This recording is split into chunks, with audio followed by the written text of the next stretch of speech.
droga. O ayan, ito sinasabi ni Pangulong Bongbong Marcos na pinagmamalaki daw niya ang kanyang bloodless war on drugs. Ipinagmalaki na naman niya kasama ang DILG Secretary, ang police, ang kanyang bloodless drug war. Bukod sa bloodless, drug lordless din ito. It's been on for 3 years. Yung kanilang droga, paglaban sa droga for 3 years, successful daw dahil ang dami-dami nilang nare-recover na droga. Alam mo, magiging successful lang ang drug war kung madami kayong nakuha na mga drug lord. Imagine na. Noong panahon ni Pangulong Duterte, yung kanyang war on drugs, hindi pa man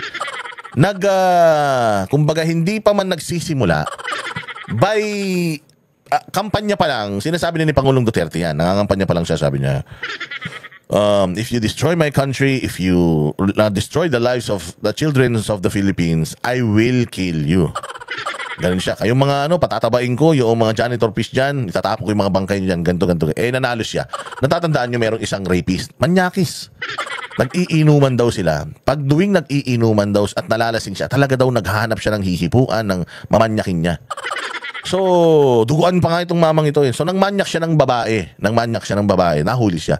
In-interview siya, bakit mo ginawa yun? Alam mo, sagot niya, kasi ugali ko talaga to. Nakapaglasing ako, nanghahablot talaga ako ng chicks. Oo. Ginawa ko na ngayon kasi nga, pag nanalo na si Pangulong Duterte, wala na, finish na. Hindi ko na pwedeng gawin yung mga ginagawa ko na yan. Ganun katindi ang takot ng mga Pilipino, pati kriminal, takot kay Pangulong Duterte. Noong sinabi niya na totokhangin ko kayo, kayong mga drug lords, kayong mga adik, magbabahay-bahay ako, hanapin ko kayong lahat, putsang patay kayo sa akin. Anong nangyari noon? Putang ina niyan, napuno ang kulungan. Ang daming surrendery. Napakadaming nag-surrender. Kulang na yung mga kulungan natin. Promise, nakahiga na sila sa mga hagdanan. Nakita ko nga yung Quezon City Jail noong mga panahon na yun. Take turns yung pagtulog. 3 shift.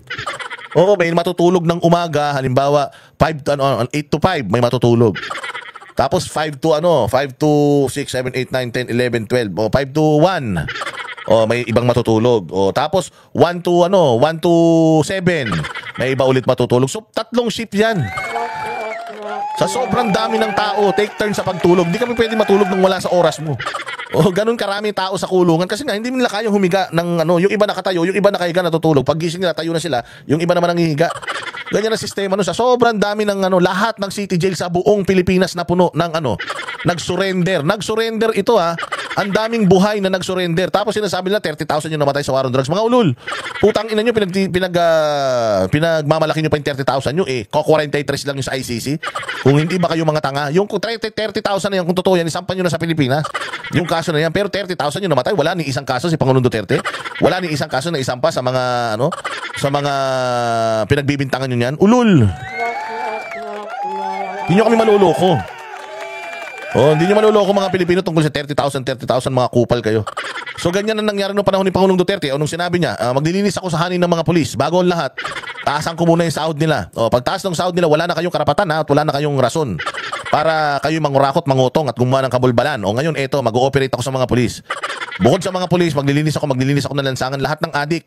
Makikipag-coordinate ako sa mga kapitan, barangay chairman at hihingi ako ng listahan ng lahat ng mga pinaghihinalaan nilang adik. Kasi nga, pag nakuha ko yung listahan na yan, yung presinto sa istasyon kasama ang barangay, magkakakatok sa mga bahay na ito. Nandito ang pangalan mo, wala kang problema, sinasabihan lang kita na na tumigil ka na ha. Hindi ako nagdadrugs. Hindi nga, sige na. Kung hindi ka nagdadrugs o kung nagdadrugs ka, huminto ka na. Kung ayaw mong huminto, bahala ka sa buhay mo, nakalista ka dito ha. Ingat kayo. Lilipat na naman sa ibang bahay. Kinakatok isa-isa para sabihin, huminto na. Tangina ganyan ang political will kung talagang gusto mong maubos ang drugs sa Pilipinas. Huminto na kayo sa paggamit kasi kapag walang bumibili, walang may bibenta. Diba ganyan nung panahon, napuno ang mga rehabilitation center. Ultimong mga magulang, alam nila yung mga anak nila adik, na gano'n sila, voluntaryo sila. Na yung kanilang mga anak, suko yung kanilang mga anak. Kasi nga nangangamatay yung mga drug lords noon. Kasi nga ang mga kriminal, ganyan yan. Kapag, halimbawa ako police, Ako police, siyempre, hulid up ako. May mga nahuhuli akong shabu. Yung shabu, nire-recycle ko. Ninja Cups nga. Siyempre, may mga tao ako na mga pusher din. Ngayon, dahil ako amo ng pusher na yan, pulis ako, kapag nahuli yan, baka ichucho ako yan, loose ends yan. Anong gagawin ko dyan? Uunahan ko na yan. Huhulihin ko kunyari, tapos sasalbijin ko, lalagyan ko ng baril para kunyari, summary execution. Ultimong yung mga drug syndicates. Ultimong yung mga drug syndicates na mga pulis ay inubos ni Pangulong Duterte. Mayroon 5 general na pinangalanan, di ba? O yung mga yan, mga iba naging mayor pa nga o pinangalanan yung iba nagsitakasan na. O hindi ba nakita niyo naman si DLG Secretary Abalos nung pagkaupo niya, sabi niya marami daw talagang mga pulis at may mga pulis pa na involved sa droga. Kaya nga nagpa-resign yan ng mga full-fledged colonel at saka general, di ba? O para yung mga drug lords na pinanghihinalaan nila hindi na nila ibabalik. O ang i-reinstate na lang nila o yung mga yung mga trip nila at yung makilala nila na malilinis talaga. O ganun. O yan ang issue sa ganyan ka-epektibo yung war on drugs ni PRD. May mga namatay, siyempre. Meron ka ba namang gera na walang mamamatay? Kaya nga kabubuhan tong bloodless drug war. Ginamit mo pa yung war. Drug operation na lang sana, bloodless drug operation, hindi drug war. Walang war na walang namamatay. Kita mo sa Ukraine, war yun. Ang dami nang namatay. Diyan sa Iran at saka Israel. War din yan. Ang dami nang namatay. Walang war na walang mamamatay. Tanga lang. Ang magsasabi na war na wala man masusugatan, si Bongbong lang. Ganyang katanga yan. Saan ka makakita ng gera na walang masusugat at walang magbubuwis ng buhay? O hindi ba? So ang dami nating mga tayo at saka ang Pangulong Duterte, every time that you ask people sa mga kalsada, mga tindahan, palengke, tricycle, taxi, isa lang ang unang-unang namumutawi sa bibig nila kapag tinanong mo, anong mga nagustuhan mo kay Pangulong Duterte? Ay, naubos yung mga adik. Laging ganun. O, naubos ang adik. O ngayon daw, ngayon, yung mga kamag-anak ko na mga adik noon, putya nakaligtas. Ngayon, adik na naman. Oo, ang papayat na naman. Dati, ang tataba na. Ngayon, wala na naman papayat. Bakit hindi papayat? Bakit hindi babalik sa droga? Ang daming droga. O katulad nitong balitang ito, tone-toneladang lumulutang sa karagatan. O hindi ba noong panahon ni Pangulong Duterte, sinasabi niya na yan na maraming droga tinatapon lang sa dagat, pinipick up ng mga mangingisda. O, hindi ba noon pa naman nangyayari ito? O kasi nga sa sobrang takot nila. Pero po sabi nga nila, walang nahuling mas marami pa daw nahuli na droga ngayong panahon na ito kaysa nung panahon ng war on drugs ni Pangulong Duterte. Mas marami daw namatay kaysa sa nahuling droga. Tangina, ganun ka-scarce ang supply. Ganun katakot pati yung mga supplier magdala ng supply sa Pilipinas kasi namamatay sila. Ngayon kaya ang lakas ng loob ng mga suppliers na magdala ng droga sa Pilipinas kasi alam nila buhay sila, mahuli sila. Maglagay lang sila, makakatakas sila. Paano mo hindi sasabihin ganun? Nahuli yung pinakamalaki dyan sa Alitagtag, nasa na yung driver nun? Wala na. Ano na nangyari sa kaso doon? Nababalita nyo pa ba sa publiko? Hindi na. O, ang daming nahuhuling drugs. Nahuli na naman yung drugs. Yung kay Mayo. Yung unang-unang 1 toneladang droga nakuha dyan sa Maynila. Asa na yun? Nasa na yung mga suspect doon? Di ba ninakaw pa nga ng mga pulis yung 40 kilos nung shabu na yun? Nasa na yun? Ano nang balita ron? Nasunog nyo na ba yun? Nasira nyo na yun? Napakadaming drugs ngayon kasi putang ina, yung presidente mo ayaw magpa-drug test eh. Kung ayaw magpa-drug test ng presidente mo, ibig sabihin, it's safe to assume na takot siya dahil magpa-positive siya. Kung ako drug lord, saan ko dadalhin yung drugs ko? Eh di doon sa drug, sa lugar kung saan drug addict yung presidente na pinaghihinalaan. Kaya ang daming droga dito. O, sige, pakinggan natin to. Bongbong Marcos na walang bahid daw ng dugo ang war on drugs ng kanyang administrasyon. Sinabi niya yan nang ipresenta sa kanya ang higit 8 bilyong pisong halaga ng floating shabu na nakuha ng mga mangingisdang Pilipino. Hinala naman dyan ng Philippine Navy, sinadyayang binabagsak sa atin ng China. Nasa frontline ng balitang yan si Elaine Pulencio. Ayan natin, pinagsama na nila dito yung paninira sa war on drugs ni Pangulong Duterte at saka paninira na naman sa China. Wala daw bahid ng dugo. Oo talaga, saan ka makakita? Ang dami na uhuling drugs. May nakitang maleta ng drugs. Putang ina yun. Wala yung may dala ng maleta. Ano yun? Naglakad mag-isa yung droga? Katulad yan nasa dagat. Nagsilangoy yung mga yan papunta ng Pilipinas? Imposible na nakakakuha tayo ng ganung karami ng droga. Unang-una sa lahat, putang ina, ang lalaki nito, tonelada. Ang nakakatakot talaga nga dito, yung mga nakakalusot. Kasi pwedeng decoy yan na magpapalutang sila dito pero nagpapapick up sila dito ng mga droga. Pwedeng ganun Kasi lahat pupunta dito, may lumulutang. Puntahan lahat sila dun. Hindi nila alam sa may kabilang pampang nag-aabutan na pala. Mas malaki yung usually kapag ka ang decoy, mas marami yung laging mas konti yung decoy kaysa dun sa totoo Yung dami laging mas konti kaysa dun sa totoo. Kung halimbawa nakahuli ka ng 1 tonelada rito na decoy, I'm pretty sure baka 5 tonelada yung nakalusot. So, maraming maraming drogang nahuhuli pero walang drug lord. So, sinasabi ninyo na successful yung inyong bloodless drug war pero konti lang yung mga nakukulong sa mga drug operations. Ultimong sa mga balita, wala kang masyadong naririnig na may mga drug operations sa mga squatter, sa mga isang drug den ang nahuli. Walang ganun. Isang Chinese na nagluluto, laboratorio ng shabu, nakamkam, nasabat, winasak yung mga kagamitan. Walang ganung balita for 3 years. Wala. Puros droga yung nakukuha, walang drug lord. Ang galing-galing, di ba? Talagang bloodless yan. Bloodless talaga yan. Putang ina yan. Saan ka makakita naman ng... Wala ka namang kalaban eh. Ni wala kang ino-operate eh. Droga lang yung biglang bumabagsak sa harapan ng bahay mo eh. O, paano magkakaroon ng dugo yan? Personal na ininspeksyon ni Pangulong Bongbong Marcos ang O, si Mr. Inspection. Basta pagdating sa droga, personal na i-inspeksyonin niya yan. Tayo na, droga yan. Nung nakaraan, doon sa Alitagtag, putya yan. O, personal din niyang binisita yung droga. Pero pag may mga namamatay na mga sundalo, ha? Pag may mga sundalo na nasusugatan sa gera, putya, si Romualdez ang nagpupunta, tsaka ate mo.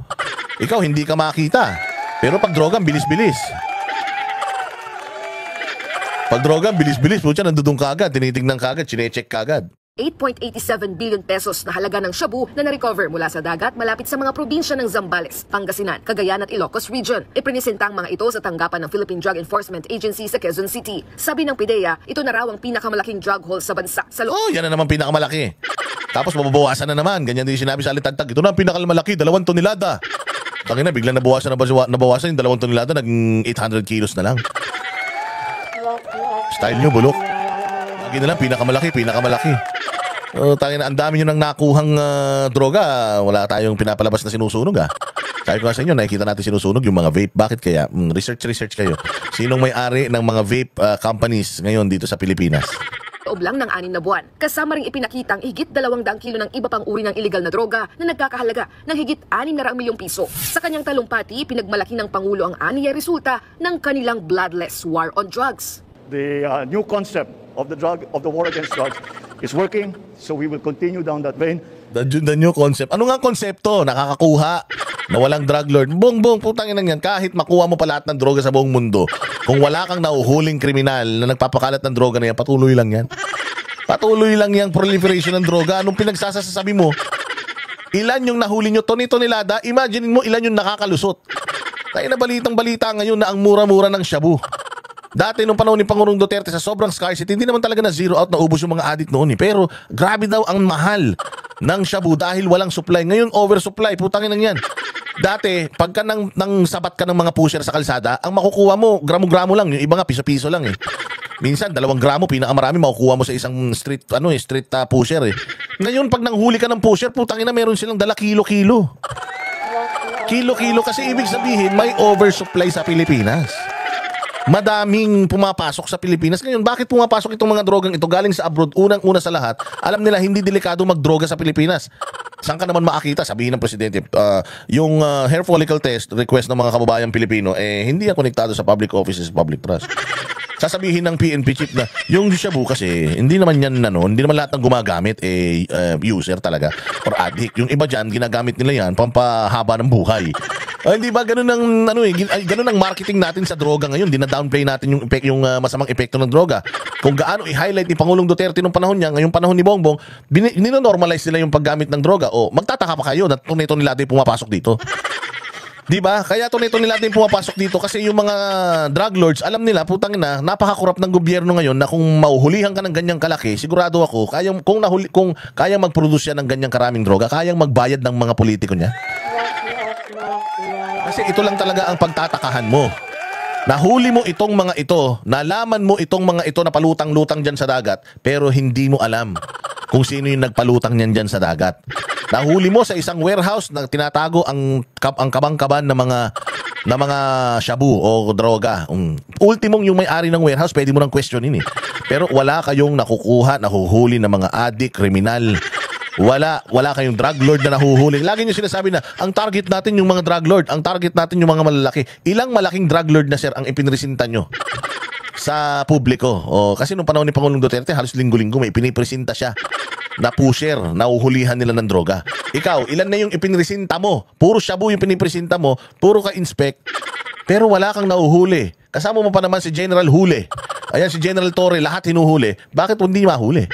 Yung mga drug lords na yan, baka kayo yan. Baka lang hindi ko sinasabing kayo yan And I think we are beginning to see the good effects of that new policy. We must continue with the war against drugs, but we keep it we do it in a peaceful way. We do it in a peaceful way. Ano yung peaceful way? Ako, I'm just assuming May nahuling droga. Hoy, ang dami mong dalang droga. Anong gusto mo? Isusuko mo sa akin yung droga na yan o isusuko mo yan o huhulihin ka namin? O sige na, sa inyo na yung droga na yan, takbo na ako mabilis. Hindi, bakit hindi ka mag-iisip na gano'n? Bong, sasabihin mo na ganyan successful. Meron ka bang datos? Ilan na yung drug lord na nahuli natin? Saan itong drug lord? Ito ba'y Taiwanese, Singaporean, Malaysian, Chinese? Wala kayong datos na ganyan. Basta meron lang kayong shabu na nakukuha, press-con kayo, magsasabi kayo na successful, pero walang nakaposas na drug lord. It will never, ever be successful. Ika nga, kung napakaraming anay sa bahay mo at winalis mo lang yung mga anay na nakikita mo. Hindi mo pina-check yung mga kung saan nanggagaling, kung nasaan yung colony noong anay na yon. Wala, hindi mauubos yung anay na yan because they will keep on producing and producing and producing hanggat hindi mo napapatay yung reyna nila. It will keep on producing and producing and producing termites. Ganyan po yan, sir. Hindi po ibig sabihin kasi kahit nilinis mo yung tae, yung tumatae, hindi mo naman pinagsabihan. O pag bukas mo ng pinto mo bukas, may tae ulit dyan sa harap ng bahay mo. O yung mga kapitbahay mo na may aso. O hanggat hindi mo sila sinusukol na, yung aso nyo tumatae lagi yan sa harap ng bahay ko, hindi nyo nililinis O kapag hindi mo yan sinukol ng ganun, araw-araw na ginawa ng Diyos hanggat buhay yung aso na yan, magdadala yan ng etsa sa harap ng bahay mo hanggat hindi mo yan sinusukol sila. Grabe na, wala ka bang ka-logic. O tingnan nyo naman ng logic ng Coast Guard natin. Laki pa ng Pangulo, ito talaga ang tinatarget ng kanyang administrasyon. It has been described as a bloodless war on drugs. We do not kill people that are just suspected of having anything to do with drugs. Hindi naman kasi ganun bongbong Bobo ka kasi talaga Hindi naman porket suspect pinapatay na di ba? Usually may suspect. Tangina. Ay, may pulis may pulis sa tabi mo, ba't di mo man lang tanungin, may suspect, may droga. Tapos, putsang ina, anuhin mo pa lang, kakapkapan mo pa lang, bubunot ng baril. Anong gagawin mo? Ipagbato-batopik ka? Ha? Putang ina, pagbunot yan ng baril, gagawin mo ng gunting, tarantado. Babarling ka nun. Kaya may mga namamatay kasi may mga nanlalaban talaga. Tangina, dami na rin naman mga namatay na pulis Bloodless drug war. Walang problema sa Okay, sige, maganda yan, bloodless. Pero sana, maganda, kung may nahuhuli ka ni drug lord. Putang ina, obvious na obvious kayo Ito naman mga media na ito, nagpapaloko din. Tangina, saan ka makakita ng ganitong operation? Ang in-operate mo, drugs lang, wala yung drug lord. Tangina, unang-una sa lahat, paano napunta yan sa isang lugar na yan kung walang may dala dyan? Hindi nahuhuli yung may dala, nahuhuli nyo lang yung dala-dala. Anak ng tinapay. Ewan ko kung anong klaseng utak meron itong mga law enforcer natin. Na ganyan ang ginagawa natin, we are handling the drug problem in a different way. Sinang-ayuna naman Different talaga. Ang yan, walang droga, ay walang drug lord.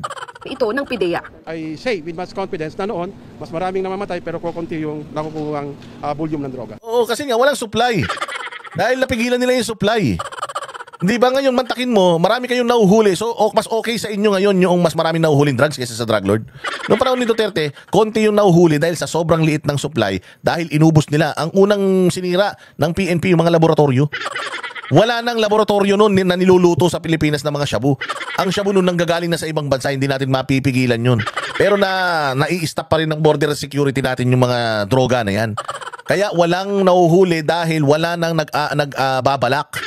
Walang nagbabalak na magtinda at magshabu nun. Tumatakas nga Lahat ng mga adik nun, pag adik ka sa lugar na to, kilala kang adik sa lugar na to, tatakbo ka sa ibang lugar Pag kasi nga baka ituro ka para kasi nga yung tokhang Pagdating mo naman sa ibang lugar, nakita nila mukha kang adik, hindi ka taga roon, alam nila na nagtatago ka Paalisin ka nila doon, wag ka dito magtago. Alam ko kaya ka nagtatago dahil sa tokhang, wag ka dito. O ganun, lumiit ang mundo ng mga adik noon, kaya wala nang supply, wala na rin nagdroga nung panahon na yung konting-konti na lang. Tangang ina ngayon, ang daming nahuhuli. Saan ka naman? Hindi kayo nagtataka? Walang respeto yung mga drug lord sa Pilipinas ngayon, dito tinatapon lahat ng droga. Kasi nga wala kayong silbi sa pagdating sa pagsawatan ng droga. Paano mo sasabihin lalabanan mo droga? Putangin na yung presidente natin pinaghihinala ang adik. Hindi ba pinaghihinala ang adik, hindi niyo ipa-drug test.